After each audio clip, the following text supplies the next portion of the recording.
Bacaan kita hari ini adalah Kejadian 40, ayat 12-23. Mari kita baca bersama.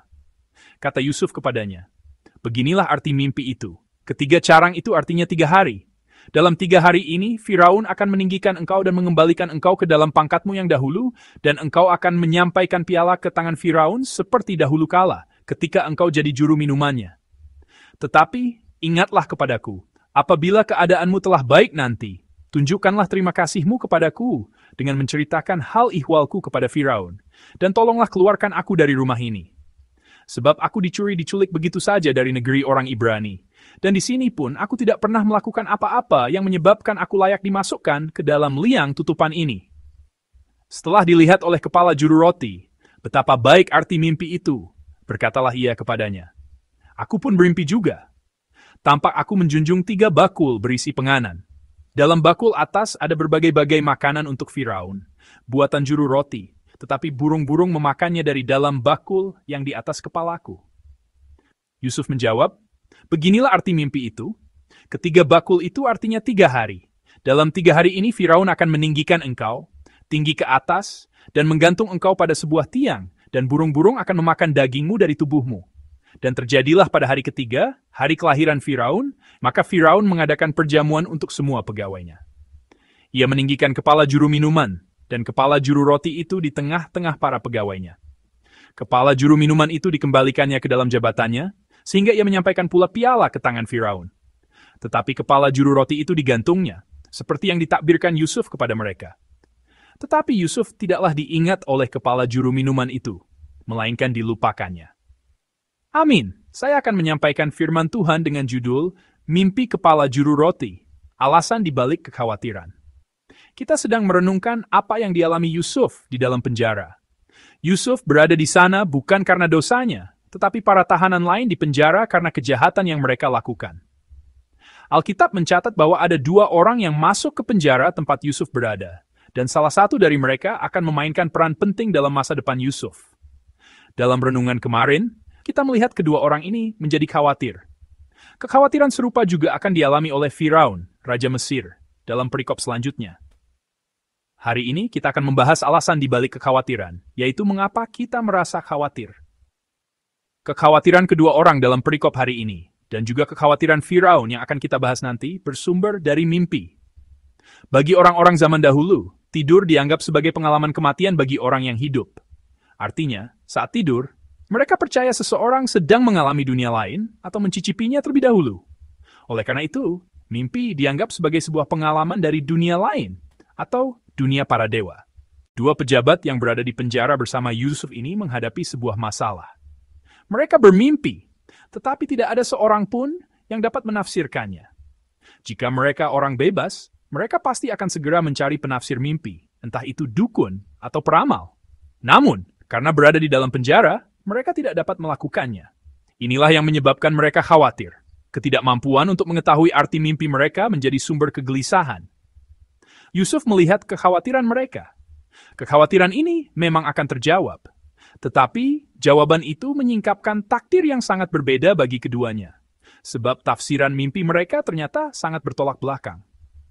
Mimpi salah seorang dari mereka, yaitu kepala juru minuman yang kita renungkan kemarin, adalah mimpi tentang pemulihan jabatannya. Dan Yusuf menafsirkannya demikian. Mari kita baca bersama Kejadian pasal 40 ayat 13. "Dalam 3 hari ini, Firaun akan meninggikan engkau dan mengembalikan engkau ke dalam pangkatmu yang dahulu, dan engkau akan menyampaikan piala ke tangan Firaun seperti dahulu kala, ketika engkau jadi juru minumannya." Amin. Yusuf menafsirkan mimpi itu sebagai pertanda bahwa ia akan dipulihkan jabatannya dalam 3 hari. Ia akan keluar dari penjara dan akan kembali melayani Firaun. Namun, mimpi orang berikutnya sangat bertolak belakang. Ia bermimpi bukan tentang pemulihan jabatan, melainkan tentang hukuman mati. Mari kita baca bersama Kejadian pasal 40 ayat 19. "Dalam 3 hari ini, Firaun akan meninggikan engkau, tinggi ke atas, dan menggantung engkau pada sebuah tiang, dan burung-burung akan memakan dagingmu dari tubuhmu. Amin." Kepala juru roti memang keluar dari penjara, tetapi bukan untuk dipulihkan jabatannya, melainkan untuk menuju tiang gantungan. Kedua orang itu masuk penjara bersama-sama dan bermimpi pada waktu yang sama. Tetapi mereka menghadapi akhir yang sangat berbeda. Dari kisah kedua orang ini, kita menemukan alasan mengapa manusia merasa khawatir.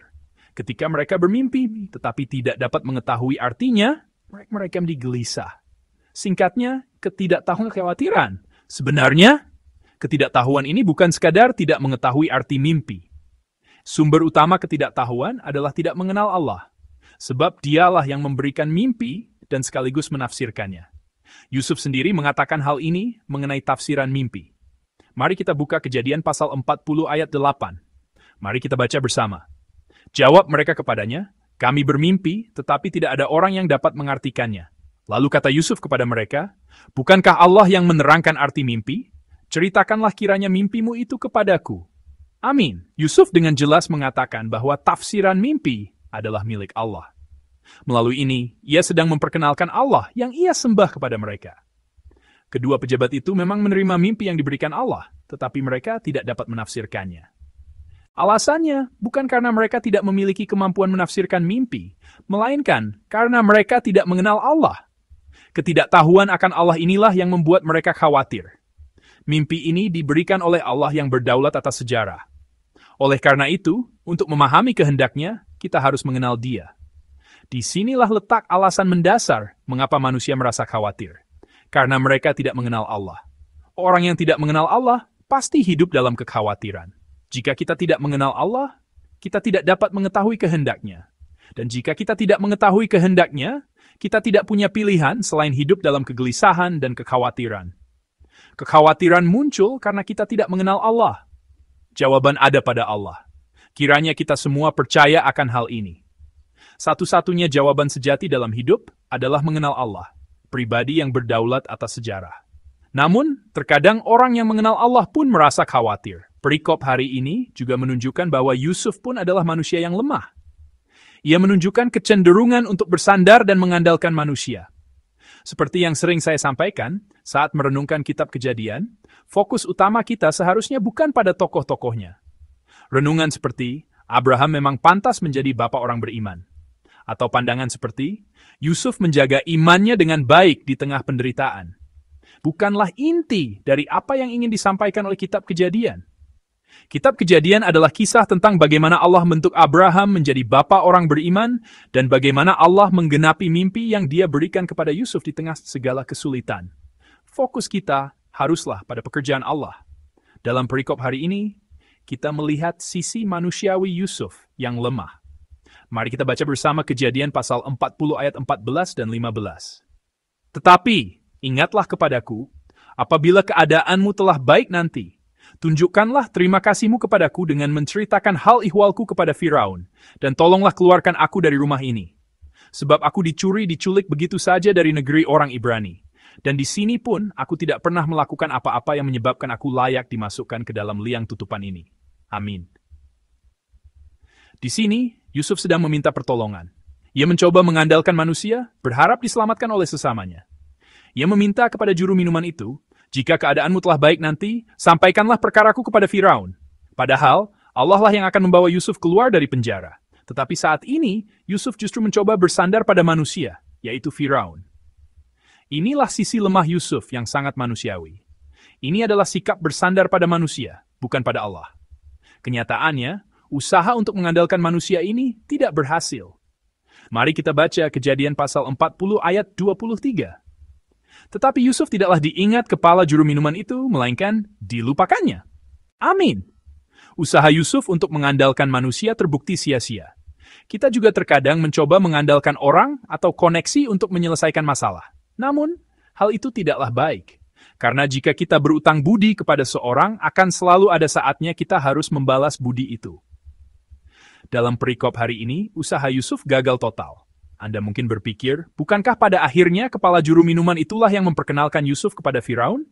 Jadi, bukankah itu berhasil? Tetapi, apakah benar demikian? Apakah karena kebaikan hati juru minuman itu Yusuf berdiri di hadapan Firaun? Tentu tidak. Pertemuan krusial yang membuat Yusuf berdiri di hadapan Firaun dan menjadi penguasa Mesir terjadi bukan karena juru minuman itu merekomendasikan Yusuf, tetapi karena Allah memberikan mimpi kepada Firaun. Ini 100% pekerjaan Allah. Kepala juru minuman itu telah melupakan Yusuf, tetapi Allah lah yang membuatnya ingat kembali. Jadi, yang menuntun Yusuf menjadi penguasa, yang menggenapi mimpinya, 100% adalah pekerjaan Allah. Begitu keluar dari penjara, kepala juru minuman itu melupakan Yusuf. Jika Allah tidak memberikan mimpi itu, ia mungkin akan melupakan Yusuf selamanya. Jika kita mencoba percaya dan bersandar pada manusia, bukan pada Allah, yang pasti muncul adalah kekecewaan dan kekhawatiran. Bayangkan jika Yusuf terus menaruh harapannya pada juru minuman itu. Ia pasti akan merasakan kekecewaan dan sakit hati yang mendalam di penjara. Sambil berpikir, aku sudah menafsirkan mimpinya dengan benar. Mengapa ia melupakanku? Saudara-saudari yang terkasih, kekhawatiran muncul karena kita tidak mengenal Allah.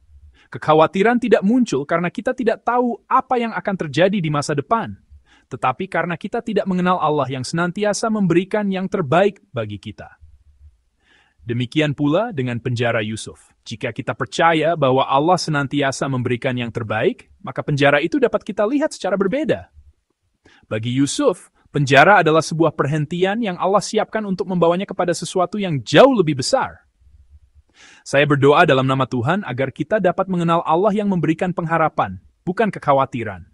Selain itu, bahkan jika kita mengenal Allah, kekhawatiran akan muncul jika kita mencoba bersandar pada manusia. Jika Yusuf terus-menerus mengandalkan kepala juru minuman itu, ia hanya akan merasakan luka yang dalam. Yang dapat menyelamatkan Yusuf dari tempat itu bukanlah pejabat yang dipulihkan jabatannya atau penguasa yang kuat. Satu-satunya pribadi yang dapat menyelamatkan Yusuf adalah Allah kita. Saya berdoa agar kita semua menjalani hidup dengan percaya dan bersandar sepenuhnya kepada Allah, bukan kepada manusia. Kiranya hari ini menjadi hari kemenangan bagi kita.